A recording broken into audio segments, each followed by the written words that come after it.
Cinnamon Bear.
Judy and Jimmy are on the island of Obi, and I must say they're in a most terrible predicament.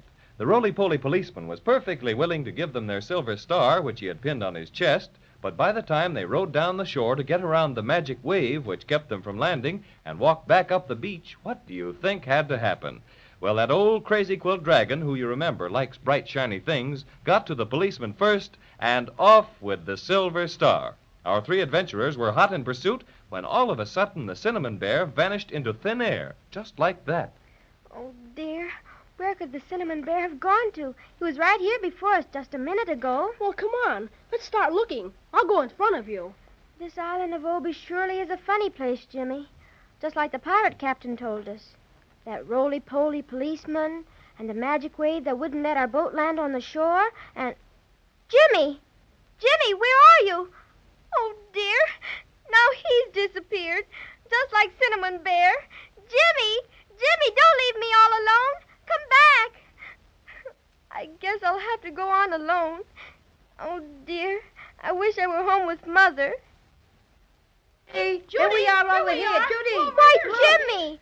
Cinnamon Bear. We must have crossed some kind of a magical boundary, Judy. I could see you and hear you, but you couldn't see or hear me. I got so scared. Well, let's go on now. Sure. Hey, look ahead to your right a little. There's a house. Maybe somebody could tell us if Crazy Quilt Dragon's been here. Say, look, Judy. What's that sitting on that post in front of the house? I don't know, Jimmy. I do. It's an owl, and he's got his eyes open. I never heard of an owl with his eyes open in the daytime. It must be more magic, I guess. Look, he's got spectacles on. And he's holding a big dictionary under his wing. He's certainly like no owl I ever saw. There's a sign over him. Professor Whiz, the educated owl.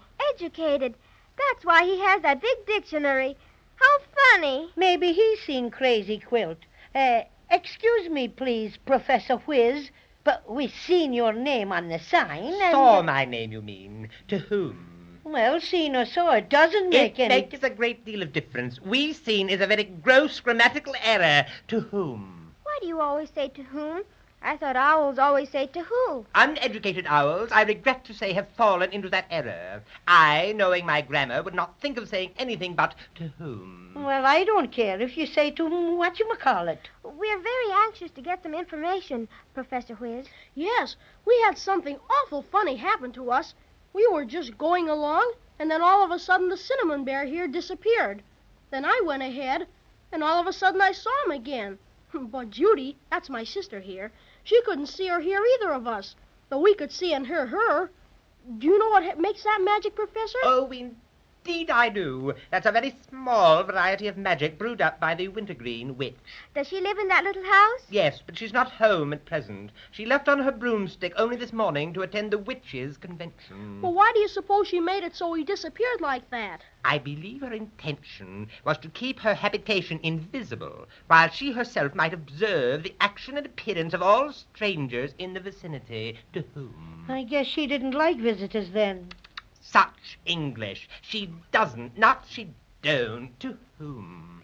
Do you live in the little house with her, Professor Whiz? Oh, no, I should say not. Occasionally I give her English lessons, but our association is strictly educational, I assure you. I have never been inside her house.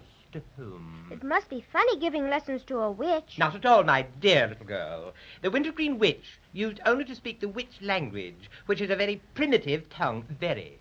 When she came to live on the island of Obi, she found it very awkward not speaking the same language as the other people. So I came to her assistance, and while I must admit she exhibits a deplorable tendency to split infinitives, her idiom is, in the main, correct.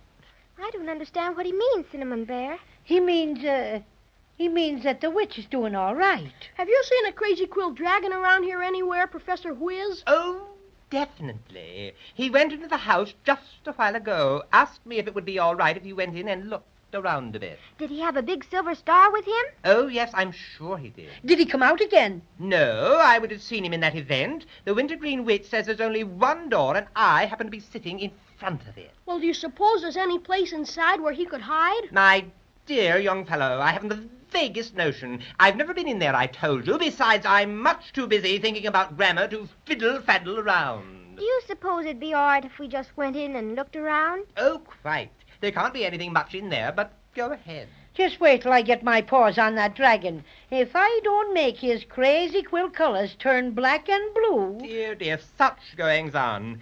I could never remain in this vicinity to witness such banal vulgarities, so if you will permit me to absent myself from your company, I shall wend my way in the direction of my humble domicile. Goodness, whatever does he mean? Oh, he means he's going to shove off.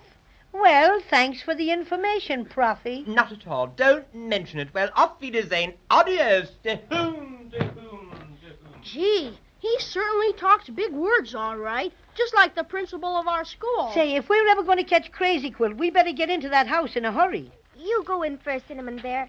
I'm just a teeny bit afraid. Oh, don't be scared, Judy. This isn't anything.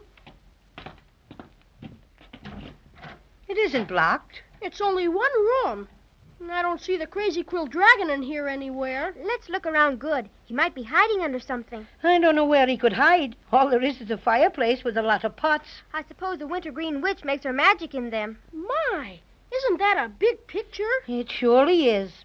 Takes up the whole wall. My. Look at the trees in it. Just as real and lifelike as can be. Jimmy, I'm sure I saw one of those trees move ever so slightly. Let's see. Why, you're right, Judy. The leaves are moving, like there was a little wind blowing. I'm going to look at it closer. That tree near the frame is awful close. I touched it. It's real as can be. This is some more magic, children. That's where Crazy Quill went, I bet you, into that picture forest. Come on, let's go. We haven't any time to lose.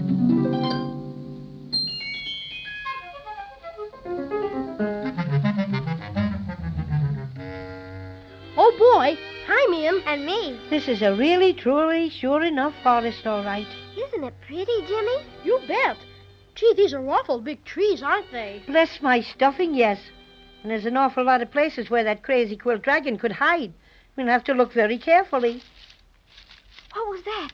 It sounded like something moving. I'll bet it's Crazy Quilt. Let's be on the safe side. It might be Crazy Quilt, and then again it might be something awful dangerous. Tiptoe. All right, Patty, but let's look. It stopped now. Meow. What was that? It was a funny little noise. Why, it's nothing but a kitten. Meow. Kitty, kitty, kitty. Come here, little kitty. Meow. Gee, it's scared of something. Oh, don't be afraid of us. We wouldn't hurt you. Come here. Poor little kitten. Who are you, and what makes you so frightened?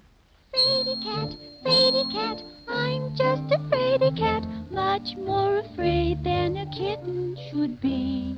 Fraidy cat, no man or lady cat ever got frightened as easy as me.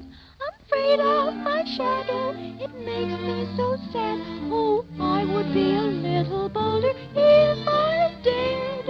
I'm such a shy feline, I'd just make a beeline for the safest place to hide in when I'm scared. Fraidy cat, I'm just a fraidy cat, whining example of what not to be.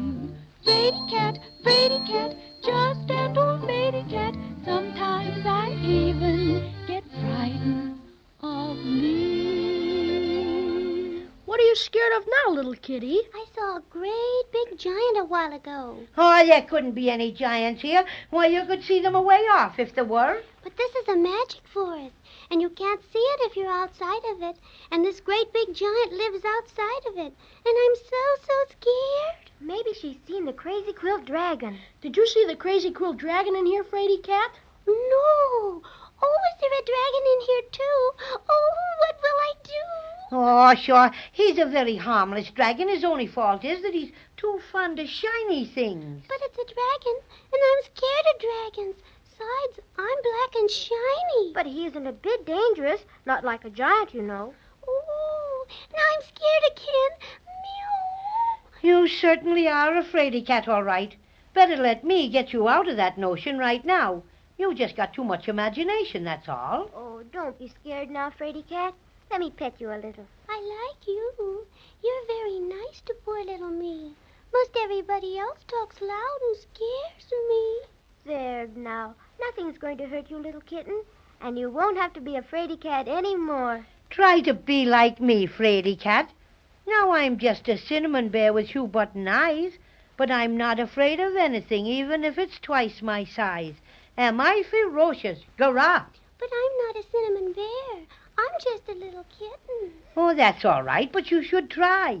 Try to be like me, little Kit Kat. Courageous, undaunted, a pillar of strength, a tower of... Oh, it's that big giant. Willikers, he's right. Look, Cinnamon Bear. Oh, wow, let me out of here. Gangway!